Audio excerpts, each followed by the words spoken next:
movie Love Actually. I remember which that. is, a romantic comedy. She hasn't seen it. You haven't seen Love Actually? No. It's actually a great. You would love me. it. When I'm explaining that, it's, Yeah. When the soldier is explaining it to the lady. It's a good Christmas movie. You need to watch it. That's how you got end up with 3 kids. That's right. That's right. Romantic guy. I tell you what, if you're following along, today, of course, the Electoral College officially votes. We were under the impression it was going to be noon everywhere. We just had somebody from Arizona. He said 10 o'clock. Nonetheless, this is just the latest plan. There's been an hysteria whipped up in the media. Yeah. It all started with, after Donald Trump won, they tried to steal the election with a recount, the Jill Stein thing. Would that work? No, that didn't work. Then they started to blame Russia, and they were continuing with the Russia things, how Russia has really deeply impacted the election yesterday on all the chat shows. Yeah, they're trying to make it seem like the vote wasn't legitimate because of all the outside factors that influenced it. Yeah. And it's not just happening in the pundit and the media class, it's happening at the top of the Democratic Party. Yeah, certainly. And when Russia, or we believe it to be Russia, it certainly seems, hacked, we ended up with some accurate information. We ended up finding out how Democrats... It wasn't a hack, it was a leak. Excuse me. We ended up finding out exactly how they feel about the United States, about the election, how folks on the inside felt about Hillary Clinton, all of that. So voters were able to respond with their own opinions about all of that and voted for Donald Trump as a result. They did. Donna Brazile, she wound up losing her job because it was revealed, thanks to these leaks, that apparently everybody at the DNC had their entire hand on the scale trying to help. Yeah, they were Hillary giving Clinton. away debate questions. No kidding. So anyway, yesterday she was talking about how those emails were weaponized against the Democrats. Listen to this. Donna, your party was hacked. Some of your emails were included in that. Do you buy the president's argument, or do you think he let Democrats down by not taking a stronger approach? Well, first of all, I'm gratified that after 7 months, when it was confirmed by our cybersecurity experts, and as well as the FBI, that everyone is now taking it seriously. This was a very intrusive process. The president's party was hacked, not the Democratic Party. The president, he is a Democrat. His party was hacked. The emails were weaponized. The release of stolen, hacked emails caused a lot of confusion, and of course, it disrupted our daily campaign lives. It disrupted our daily lives. Well, whose fault is that? Well, exactly. If you keep a private server, you don't secure things, and ultimately John Podesta, what you know is he clicked on a phishing link, which is anybody could do. Yeah. But it's not as sophisticated as people think. Yeah, and because the DNC had shoddy cybersecurity themselves as a result of this. And what was revealed through these leaks was the fact that Donna Brazile and everybody else at the DNC was totally anti-Bernie Sanders. They were doing everything they could. Bernie was much more popular than Hillary Clinton. Now, the big question, what she was trying to say there is that the use of these emails weaponized them against the Republicans, and particularly Hillary. That's why they lost the election, is what she's saying. So we have gone back into the archives, and we've looked at the Real Clear politics average of what Hillary Clinton had. She was at 48% on October 6th. That is the day before the WikiLeaks hack started, right? Okay, then her actual popular vote, she actually went up 0.2. So for them to make the argument that those really destroyed her, you look at the numbers. Except it didn't move at all. In fact, it bumped up a little bit. Interesting. You know, it's those pesky facts. Facts. I know. Schmacks. And at the top of that soundbite, Donna Brazile was asked about the president. What he had said the day before was that he said Friday there was no tampering in the election process after he told Putin to knock it off. So as soon as he said, just stop it, and then that was it. And she wouldn't respond to that. Thankfully, we know Putin responds to cut it out. Cut it out. That's what it takes. All right. I just heard cut it out in my ear from the producer. I thought he was telling me to shut up. That's what they say. I think he was. I think in the meantime, we'll toss it over to Heather Childers. Yeah. We're going to cut it out. We're going to talk about a drone underwater and China, okay? So the Chinese government now accusing the U.S. military of trying to, quote, contain the communist nation. That, as leaders in Beijing say that the seized underwater drone is just the, quote, tip of the iceberg when it comes to U.S. military surveillance. But they are stopping just short of accusing Washington of spying, announcing that they have agreed to return the vessel. Now, the Pentagon saying that the drone was conducting routine operations. No word when it will, in fact, be returned. on the highway as a driver swerves down the road, unable to stop. Look at this, while suffering a stroke behind the wheel. What are you doing? What the? What are you doing? Oh, here's what was happening. Watch as that driver slams right into that utility pole near Jacksonville, just keeps on going as it flips over the car, a biker begging the driver to stop, but he can't. Well, the car eventually getting stuck in a ditch, allowing Good Samaritans to help him out. The man who posted the video says that the driver is recovering. Lots of lucky people there. Well, President-elect Donald Trump is bringing Merry Christmas back to the White House, but some students at One American University want to ban Christmas from campus completely. We feel like it's just not really a safe space for people of different faith traditions. Would you guys like to sign? I will totally sign. Yeah. All right, awesome, yeah. Well, the group Campus Reform, seeing how many University of Virginia students they could dupe into signing a fake petition of their phony argument that Christmas isn't inclusive enough. And in less than 2 hours, nearly 20 students signed up to stop Santa. And a really, really cold football Sunday in Chicago. The wind chill at kickoff in Soldier Field was -4 degrees as the Packers came back late to beat the Bears 30-27. And the Texans bench. So cold. I used to go there to watch the Bears games when I was a kid growing up, and we were in snowmobile suits, sometimes double snowmobile suits, and we line the floor of the stadium with newspaper to try to keep our feet a little more warm. I have seen a number of people also take their own personal antifreeze with them. Yeah. That's why Minnesota went to an indoor stadium. There you go, smart thinking. But we got Janice Dean. I don't think she's indoors. No, she's outside being cold. She's hardy. She's Canadian. That's correct. All of you have experienced minus wind chills where you're from. It is cold outside today, folks. We have that part of the polar vortex that has come to visit us as far south as Texas. Let's take a look at the cold temperatures. Oh my goodness, yes, -20s in Chicago with the wind chill. Those are actual air temperatures, but you factor in the wind chill and we're talking about minus.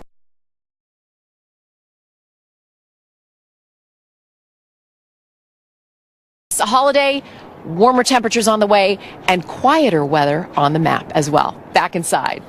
I love that Fox News Parker you got. Thank you. We're number one in cable news and number one in warmth. All right. Come on inside. We'll give you some coffee. Okay. All right. Meanwhile, the experts, as you know, got the election dead wrong, but these people, they saw it coming. Who are you voting for this time? Trump. I'm voting for Trump. No, I've got to be for Trump. I'm going to vote for Trump. Donald Trump. Donald Trump. Trump. Trump and Donald Trump for sure.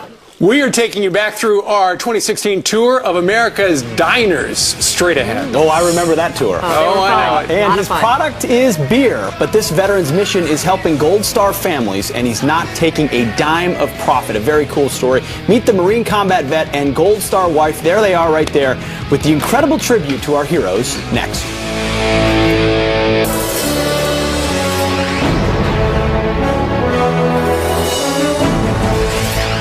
Welcome back. A very cool story here. Cheers to our heroes. The Dog Tag Brewing Foundation builds on the legacy of those who paid the ultimate sacrifice by supporting the work of those they leave behind. The nonprofit helps Gold Star families carry on their warriors' legacy. U.S. Marine Corps veteran and founder of Dog Tag Brewing Foundation, Seth Jordan, and Gold Star wife Megan Van de Giesen join us now. Thank you both. And Megan, thank you for your family's contribution. Thank you. We are so sorry for your husband's loss. You two served together in the Marine Corps. You lost your husband in 2009 in Afghanistan. You decided to come up with this project. Tell us about it. Yeah, I mean, basically, wanted to make sure that these families that are, in my opinion, are largely neglected and left behind, and we wanted to make good on a promise that we will never forget. So we kind of came up with a concept that is to drive philanthropy. So every one of our beers is dedicated to a different fallen warrior. We donate 100% of our profits to the projects. This one is dedicated to Megan's husband, Kyle, who you served with. Correct. So how many different names are on the cans? Well, right now in our first run, there was 32 families that we are working with right now. Soon to be over 50, and our hope is to tell every single story that we possibly can. How do you pick the names? We don't pick the names. The families pick us. Okay. What happens is a family will contact us, apply for a grant. Once they're a successful grantee, the can is created as a token of appreciation for the hard work that they're doing to help highlight and be the fundraising and awareness arm for the projects that they do in their community. Megan, what does it mean to you? I mean, obviously you've got a charity now that you're trying to continue to give back and honor your husband's legacy. What does being a part of this mean to you? What's so wonderful about this is that I made it a mission for myself and especially for my children that after Kyle passed away, I wanted his legacy to go on and his memory to go on forever. And so we decided to do that, friends and family within our community, with our foundation. What Seth's done and what Dog Tag now does with this foundation, and it's just brought it to the next level, because now we're not just doing it within our community, but there's people nationwide opening a can and with my husband's name on it and toasting him, and that's just such an amazing movement. That's great. Yes. How many cans have you produced so far? Over 1 million. Wow, that's great. Now here's ultimately what a lot of people are thinking: how's it taste? Fantastic. I would imagine. We can drink beer here in the morning. Please do. So how do you go about getting it? Our beer is now found in over 24 states. Our plan is to be in all 50 states or close to 50 states by March of 2017. And again, grow this into a movement. We're a nonprofit. We're run by veterans. Collectively, our board of directors has served over 40 deployments in defense of our nation. And this is another opportunity for us to serve after we've taken. Where did the idea come from? Just largely out of our own experiences. You know, I wanted to, again, just a product that reminds our fellow Americans what it takes to serve and defend this country, and to never forget, and to raise a toast, and then we donate 100% of our profits to the impact projects that the family select. 100% of the profits. 100%. What's your website? I'm sure there are some people watching right now who would like to donate. Absolutely. It's www.dogtagbrewing.org. And it's a great Christmas idea, too. A great way to pay tribute to someone. All right. Thank you so much. Thank you very much. Thank you so much. Thank you. And thank you for your family's contribution. Thank you so much. Thank you. All right, coming up on this Monday, she created massive controversy when she met with President Clinton on the tarmac just days before Hillary was let off the hook. It's a coincidence. Anyway, this morning, Attorney General Loretta Lynch breaks her silence on what may have been the biggest boo-boo of her career. Oh, she's regretting it now. And the experts got the election dead wrong. But these folks, they saw it coming. Who are you voting for this time? Trump. I'm voting for Trump. No, I've got to be for Trump. I'm going to vote for Trump. Donald Trump. Donald Trump. Trump. Trump and Donald Trump for sure. we are taking you back through our 2016 tour of America next. No, you better mind your business, man. Watch your mouth before I have to knock that loud mouth out. I'm tired of talking, man. Y'all ain't listening. Them old dirt roads is what y'all. Past political season, I think it was the day of the New Hampshire primary, we went up there and we realized, you know, everybody's in the same location. We need to branch out. And we called around and we found a great diner, the Airport Diner, where Carol the waitress was a standout. Oh, you were there, right? This is yours? Absolutely. I was there, but this is all about the people we met all across the country, and we've all done the diner. We went to so many states. We went to West Virginia, Wisconsin, Pennsylvania, New Hampshire, everywhere. Iowa, Florida, all over. I mean, it was your vote and your voice, so we wanted to get out there and talk to you over the course of this election. Here's a look back at some of the best moments. We have been all over.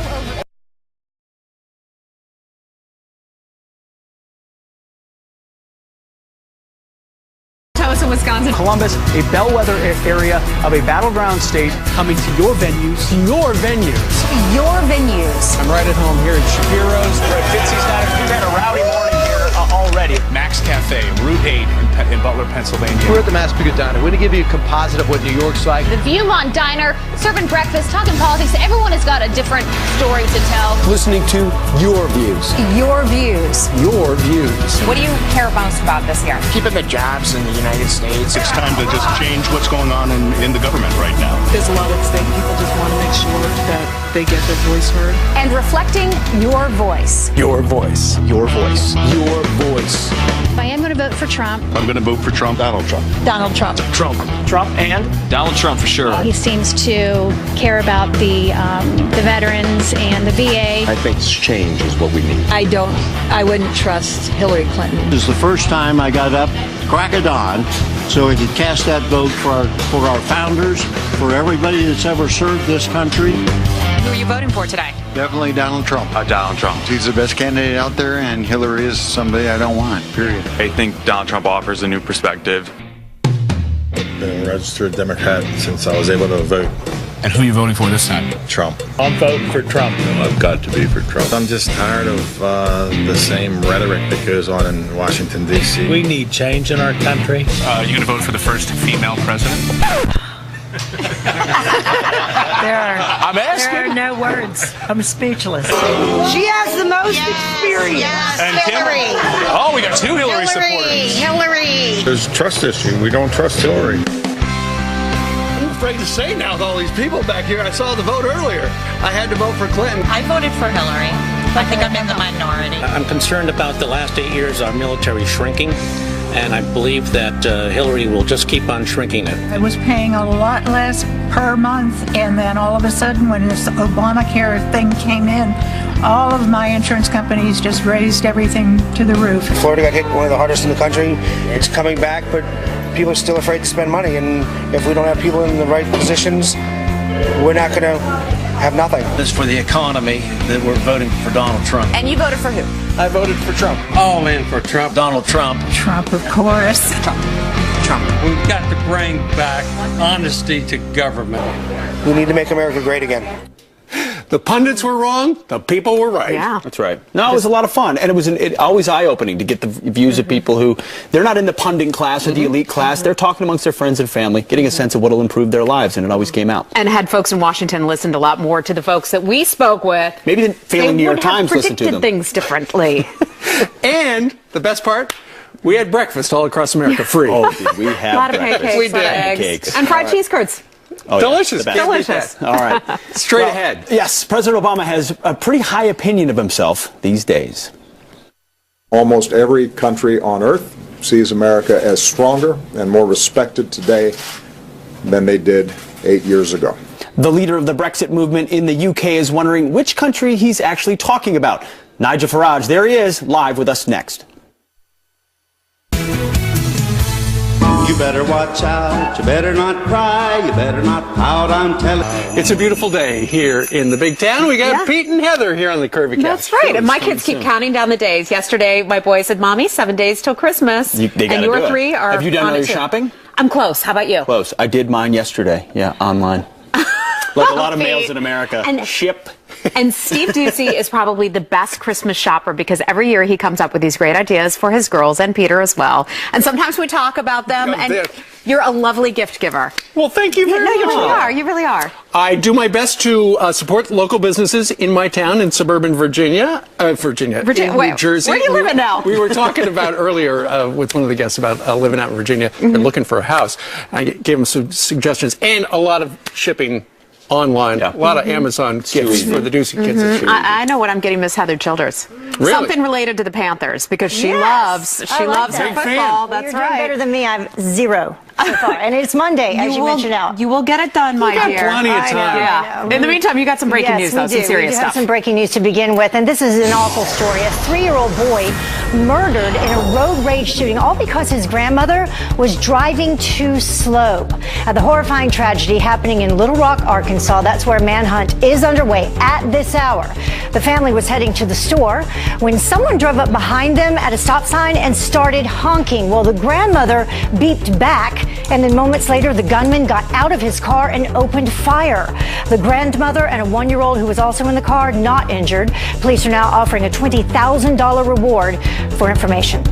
And a tragic end to the search for a missing soldier, a body found inside an Arizona coal chute 6 months ago, now identified as Private Devin Ward. The 21-year-old soldier was reported AWOL from Fort Bliss in Texas back in June.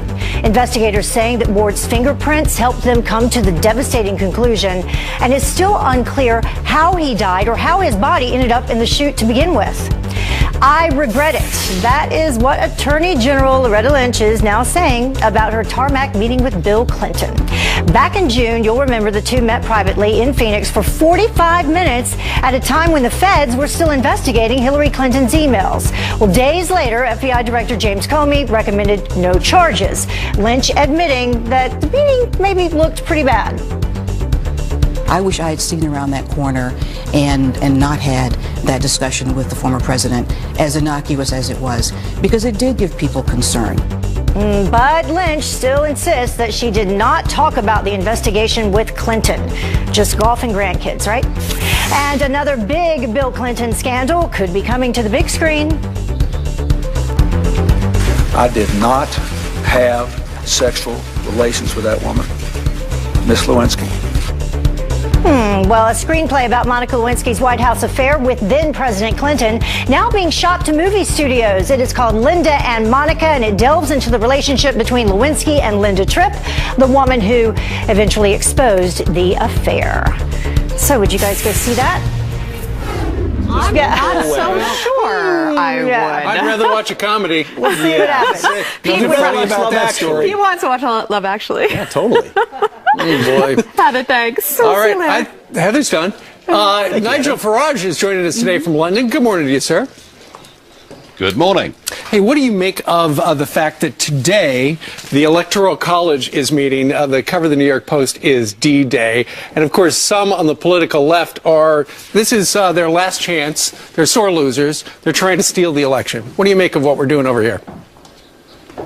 Well, I think those who are trying to deny what the result was, and by the way, we've got some here who still can't recognise the fact that we voted for Brexit and would like to reverse it. It's the same phenomenon. It's the same kind of people. It's those who've been in love with the liberal media elite. And I think it's quite disgusting to try to get delegates to reverse their votes today of all days. I don't believe it's going to happen. It would be absolutely monstrous if it did. Yeah, Mr. Farage, I mean, obviously you've seen similar trends on the Brexit side. They try to stop it, but it's also an effort to discredit it. How far have you seen the left go there to do it, and what should we anticipate here? Oh, well, we've seen, sort of violent protests, but mind you, I saw a bit of that myself in Fifth Avenue outside the Trump Tower the other week. So, I mean, that's similar. What we've now got, of course, are a series of legal cases trying to delay the government over Brexit, over triggering this Article 50, which is the legal mechanism that we need to use to leave the EU. And we even had a left-wing member of Parliament claim that maybe Russian hacking was why we all voted for Brexit. So it's the same. Oh, my goodness. Yeah. That's crazy. So it's the same. Yeah, it's the same miserable list of that he did is he went on this apology tour. He went on a couple of them. He went to many countries across the world apologizing for the things that he said that America had done wrong. Donald Trump, he wins. He goes to the heartland of America. He goes to the states that helped elect him president. What is your take on all that? And how are folks overseas reacting to Donald Trump's, if they are, going to regular folks in America, whereas Barack Obama headed overseas? Well, I think Trump's absolutely right. He got these people to vote for him, despite the fact they were told that, terrible things would happen to America and America's reputation if Trump won. It's what I call Project Fear, and we have much the same of it here. So, no, I think what Trump has done with this sort of victory tour is absolutely right. People like Obama, and we had a very similar Prime Minister in Tony Blair. It's all about virtue signalling. It's about showing the international community what a splendid fellow you are and what wonderful values you hold. And in a sense, that's why we've got Brexit. That's why you've got Trump winning. We've had enough of politicians that posture to try and make themselves look good and don't appear to really give a damn about the lives of ordinary people. Well, I tell you what, Nigel, Barack Obama now in the legacy phase of his presidency. He's almost out the door. On Friday, he had what could be his final press conference, and he made a statement that we thought, it'd be great to have an international perspective. So I want you to listen to this, and then we want your point of view on it. Here's President Obama talking about how things are so much better off in the world now after his 8 years. Almost every country on earth sees America as stronger and more respected today than they did 8 years ago. In other words, by so many measures, our country is stronger and more prosperous than it was when we started. It's a situation that I'm proud to leave for my successor. So, Nigel, is the United States of America stronger and more respected than it was 8 years ago? This is self-delusion, isn't it? It's somebody coming to the end of a very disappointing 8 years, doing his absolute best to try and write the history books. Do you know, I mean, here we are. I'm in the United Kingdom. We have been your oldest and closest, best ally for a very, very long time. Let me tell you that not only is Obama's reputation here lower than I can think of any American president for some time, but actually America's reputation is lower. You know, we used to be friends. We used to get on together, and yet we saw an American president looking, frankly, to Mrs. Merkel as being the boss. Obama backed European political union. Obama backed countries giving away sovereignty, and Obama watched the rise of ISIS and appeared to be completely helpless. And I think America these days, I'm sorry to say this, but it looks a lot weaker than it has done for a very long time. Well, and of course, Barack Obama came to your country and said you should not vote for the Brexit as well, which the people obviously had their own idea and their own voice. How do we repair this special relationship? What's the most important thing Donald Trump can do to restore America's role in the world and also U.S.-UK relations? Well, I've noticed that the British media, who were almost universally against Trump, and indeed almost everybody in politics in Britain, apart from me, was against Trump. But I've noticed that things are changing. What is clear is that Donald Trump and many people around him do value the relationship that we've had together. You know, just think of the triumphs and tragedies that we've shared together over 100 years. Just think of the fact that without Britain and America, you know, liberty, democracy would have died completely in Europe and possibly much of the rest of the world. And I think the signals are clear that a Trump administration wants to have a proper trade deal with an equal partner in the United Kingdom. I think that matters. And I also think we need to recognise that NATO, it may need redefining, but we've got to get people to start paying their way. And I think Britain and America can work closely together on that project. And let me tell you, I am really genuinely excited about the prospects for both of us now. Well, you've been meeting with Mr. Trump. You know, I would like to know which countries Barack Obama views us as being more respected by. Certainly not China, swiping our drones. Iran harassing our sailors. We get the same stuff happening from Russia, exactly. Cuba. So, which important ones value us more? Yeah, Cuba, good point. I mean, look, you know, Barack Obama is popular with all the countries that he's been weak and that he's appeased. But around the rest of the world, America's standing is poor. And as I say, you know, it is during the course of this 8 years that we've seen ISIS come to prominence. And I've not heard a single word from this president about how to deal with ISIS externally, and certainly how to protect America better from people who might be ISIS agents. And I think a lot of people did vote for Trump because they thought, you know what? You know, we may not agree with everything this man says, but he does at least appear to want to make America a safer place. And I think that really matters to voters. And real quickly, before you go, exit question. Our chief diplomat, talking about the relations between the United Kingdom and the US of A, our chief diplomat, it looks like it's going to be Rex Tillerson, former CEO of, soon-to-be, of ExxonMobil. You know, so much has been made of the fact he was never in Washington, he was a businessman, he's friends with Putin. What do you think about this guy as a pick? Well, Trump said he wanted to drain the swamp, by which he meant he did not want career politicians, you know, who cared more about their own future than the well-being of the country, to keep running everything. I think it's inspired to bring people in, you know, whether they've been senior in the military or senior in business, the fact they've not been in Washington, the fact they're not part of the political class, I think it's an absolute breath of fresh air. And as far as Putin's concerned, look, none of us would agree with the things that Putin does in many ways, but we have to ask ourselves a question. Do we want to go on, particularly here in the European Union, and with Obama's backing, do we go on provoking Putin, or do we sit round